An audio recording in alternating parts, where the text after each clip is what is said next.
You wake up in a dome, on the side of a volcano. Outside is a barren wasteland. There are no trees, no animals, and there's no sound, except for the wind against the dome. You can only go out with a spacesuit. The only food you brought is freeze-dried.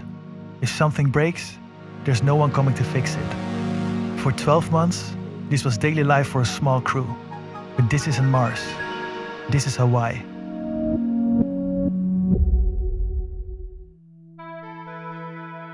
Mars is humanity's next giant leap. At its closest, it would take a manned mission around 260 days to travel to the Red Planet. A complete mission with return trip could last up to 3 years. The atmosphere on Mars is about 100 times thinner than here on Earth, and it's almost all carbon dioxide. You wouldn't be able to go outside without a spacesuit. For a crew on Mars, communication with planet Earth would be delayed by about 20 minutes each way. That means that if you were to ask for help, you wouldn't hear back until nearly an hour has passed. As a comparison, for a crew on the Moon, communication is only delayed by around 1.5 seconds. Imagine being stuck for years, without fresh air, outside help, or even a proper shower. How do people respond when faced with these extreme conditions, when isolation, danger, and confinement become a daily reality? To answer all these questions, we can take a look at High Seas, the Hawaii Space Exploration Analog and Simulation. High Seas was designed using NASA's research on what astronauts would need to be able to live on another planet. It's located on Hawaii, on the slopes of the volcano Mauna Loa. It's surrounded by endless fields of volcanic rock that look just like Mars. Here, small crews of 6 people live in a geodesic dome of about 110 square meters. That's around 1,200 square feet for my American friends. They spent months sealed off from the outside world, simulating the same isolation astronauts would face on Mars. Every trip outside means putting on a spacesuit. Water and food are rationed, and messages to mission control are artificially delayed by 20 minutes to mimic the communication gap with Earth.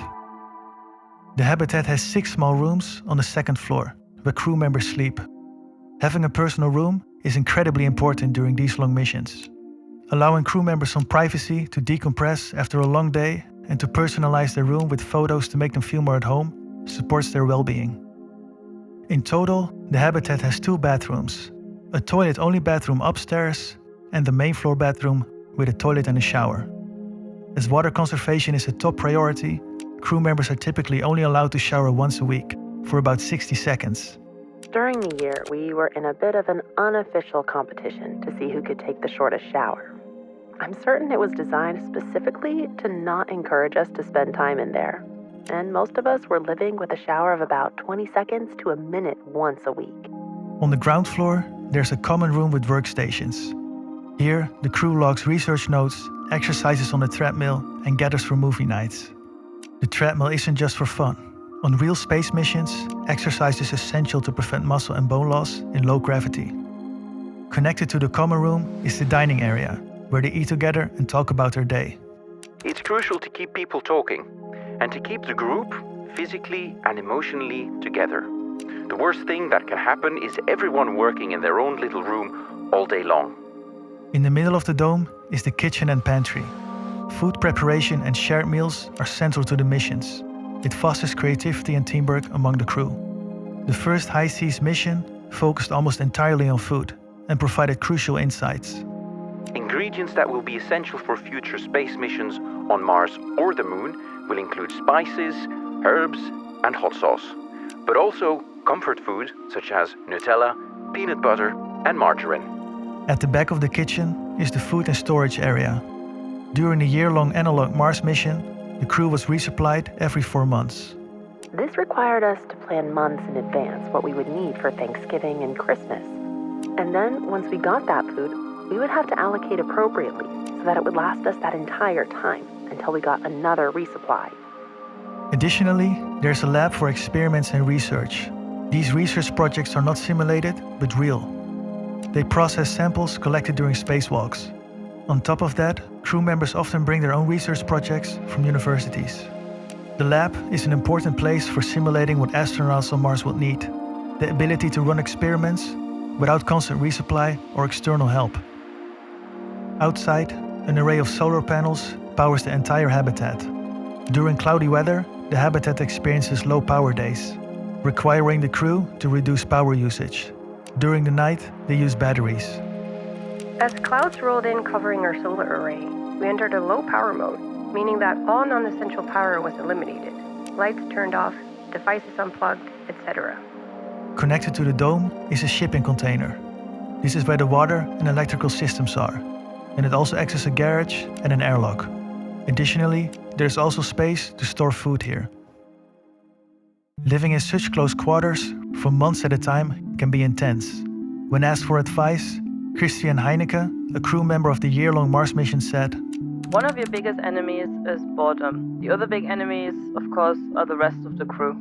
Understanding how isolation, confinement, and monotony affects human behavior is crucial for planning future Mars missions. How does the crew interact with each other when they are on these long missions? And how do we study this? During the missions, the crew will carry a badge that tracks their heart rate, who they interact with, the temperature, light, and even the sound around them, giving researchers valuable insight into both the habitat and the crew's dynamics. To track stress over time, researchers analyzed biological samples. This meant that the crew members had to provide hair and urine samples. These were tested for cortisol and other stress-related hormones. In addition, the crew filled out extensive surveys with questions about mood, stress, and team dynamics. Everything that happens to us during the year is data, and that is really exciting. The amount of data is incredible. We each did over 3,000 surveys in the year. All this data helps researchers predict how astronauts might react to isolation on Mars.